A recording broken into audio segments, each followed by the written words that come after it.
Welcome to Modus Cafe. Join us for fun, lighthearted, and educational conversations around training, athletic longevity, and the human side of climbing.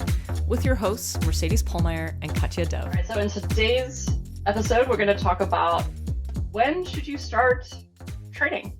And we do get this question often. At what level should we start training? When are you actually physically ready to start training? So let's dive in. One thing I do want to start with is, I think a lot of very motivated beginners will come to me and ask me like, oh my God, what should I be doing? I want to hire you as a coach and like take a look at all of my weaknesses and let's just like get this training program going. And a lot of the time with folks who are very new to climbing, like the first thing I will say is, first build a really good habit of showing up to the gym and make that realistic. It's obvious that you want to improve, and that would be the first thing. That's the first clue into, oh, you should start training because you want to get better. If you want to get better, then okay, it might be a good time to start training. But it looks different at different levels. And so for beginners, it's all about creating a really good habit in the beginning and not overdoing it. And I think one of the best things about being on a training program for a new, like a beginner or even a new trainee, is understanding how much you can actually commit to training and how that training feels in your body. There's such a huge learning curve when it comes to training, and a lot of us want to rush through that process. But in the beginning, it really is about learning more about yourself, how much you can tolerate, and what you're ready for maybe over months and years after that. Yeah, totally. And I think once people are at the point where they know physically they have the space to be able to commit to training, really the questions to ask yourself is, do you want to improve? Is that a goal of yourself? Do you want to improve compared to where you're at right now? And one of the things that we often hear about training versus not training is this idea of, well, people should just climb to improve their climbing skill, just get a lot of mileage in climbing so become a better climber, which again is absolutely true. We very much believe in that. But good training plans do incorporate skill as well. So it should actually just help you advance your skill level on a good training plan. Yeah, and you can also try to avoid learning bad habits. Mm-hmm. When you start training earlier. What are some bad habits that you see people learn over time?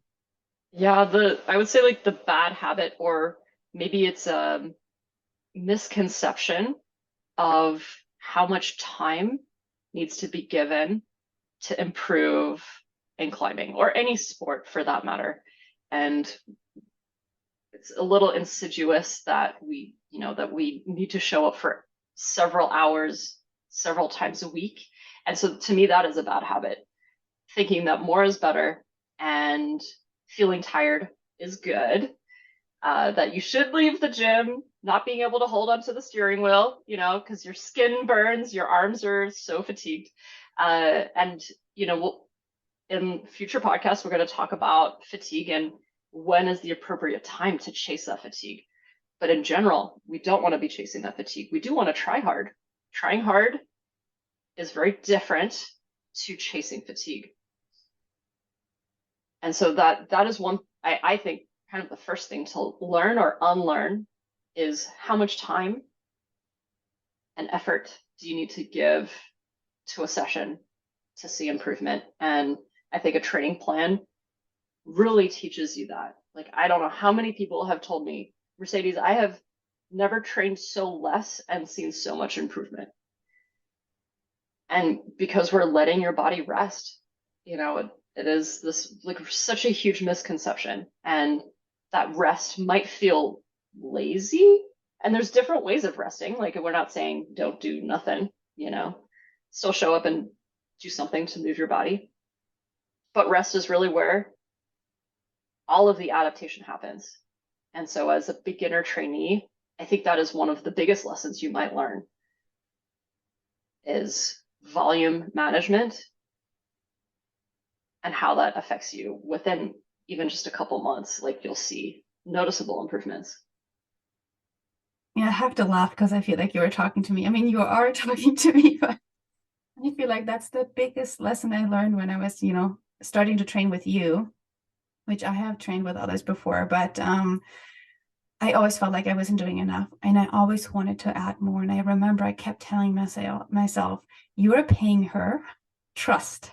Just Yeah. give it a try for the set amount of time that we had decided to work on my training. And yeah, it was amazing how much I improved my climbing with doing actually a lot less than I did before. So that was a really good point that you brought up. I actually saw this reel the other day by Charlie from Elemental Climbing. So this is a shout out to Charlie.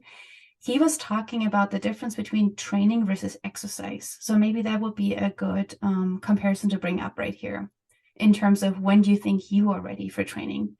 So training tends to be very goal specific versus exercise, which tends to be less so goal specific. When we think about just exercise, we think about wanting to move our body just for the sake of moving our body.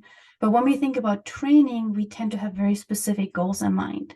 Now, these goals in terms of climbing could be you want to climb a certain grade, you want to climb a certain climb, or you just want to get better at specific types of climbing. Let's say you want to get better at using crimps or overhanging, or you want to improve your power.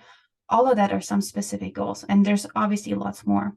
So that's one difference between, deciding whether or not you just want to exercise or you want to train is, do you have specific goals?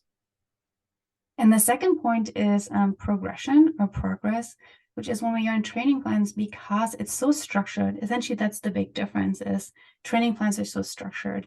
We go from a point A to a point B by progressively changing the difficulty of what we do to get that adaptation. So it's very structured. And whereas when we exercise and we do more or less random things, and this could be random climbing too, it tends to be harder to see that progress, and it tends to be harder to progress in certain aspects of our climbing. And the last thing that I love too is training plans tend to be measurable, and depending on how they're set out, but we can actually really measure progress and how we're going to progress, as I said, towards a certain goal. Whereas just exercising can feel aimless. And I don't like the word aimless so much because it seems so negative, because I'm not saying that exercise is bad. It just means it's more like dancing. You just do it for the fun of it without wanting to progress towards something very specific. So that's totally different for different people. Some people just like to go climbing and they just want to have that fun and that freedom in each session. And some people do like being able to work towards something. And so I think that is sort of something to listen to yourself when you think about whether or not it's time for you to train. Because there's not such a thing as a perfect time. The perfect time is just when you are ready. And when you're ready to make that commitment that you were talking about earlier too. Yeah, and I do want to bring up, I'm glad you kind of touched on having more I guess open climbing, or and it feels a little bit more fun when there's no structure, you just do whatever. Training or having structure doesn't mean it's not going to be fun. And I think maybe some of the mindset around training is that it's meant to be rigid, and in training, really training is it is structured, but it doesn't have to be super rigid. It doesn't mean you're in this box and you need to do X, Y, and Z perfectly. With training, is providing a framework, especially when it comes to your anti-style. For folks who aren't on a training plan, will avoid their anti-style. And a very easy thing you could do if you're in training mode is okay, I'm going to provide the structure for my session today. and decide I'm going to do 15 minutes on my anti-style. And to me, that isn't super rigid. It's still like kind of like this open-ended fun, like you can approach it with curiosity. But to me, that is actually still training. And so like just know that if you are new to training and you're thinking about training, it doesn't mean that you're not going to have fun. It will be hard sometimes, but don't think so much about it feeling that you're stuck in this thing. It's more that you're providing yourself some structure, things that you need to focus on for the next 6 weeks. Yeah, I love that you said that, because it just reminded me of this aspect of a training too, that is training muscle groups that we don't think of as climbing specific muscle groups or climbing specific strength. Let's say bench press, it's a very common one.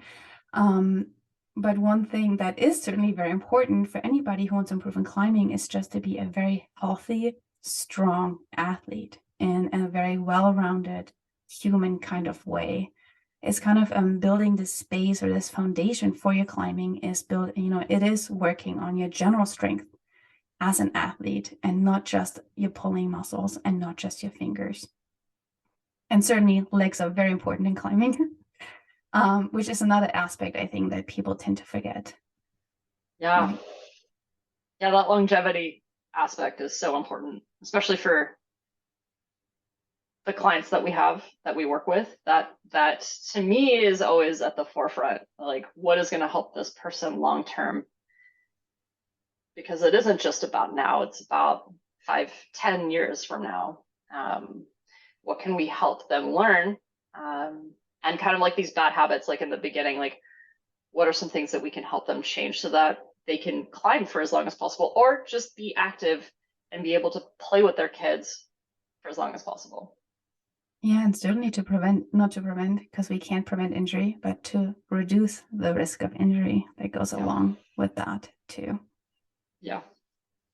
So yeah, if you're thinking about starting a training program or thinking about training, go back to some of the things that we said. Like, do you have a specific goal?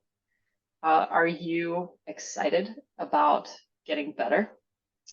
And start creating something that you can measure, and most importantly, have fun. Yeah. And we do have some free resources for people to use if they do want to create their own training plans, if they want to think about it. So we could, and we will just put a link in the show notes, as the podcasters always say. Yeah, we have it's almost like a masterclass on how to get started with training if you're a new trainee. Absolutely. Okay. That is it. We'll talk soon. Bye.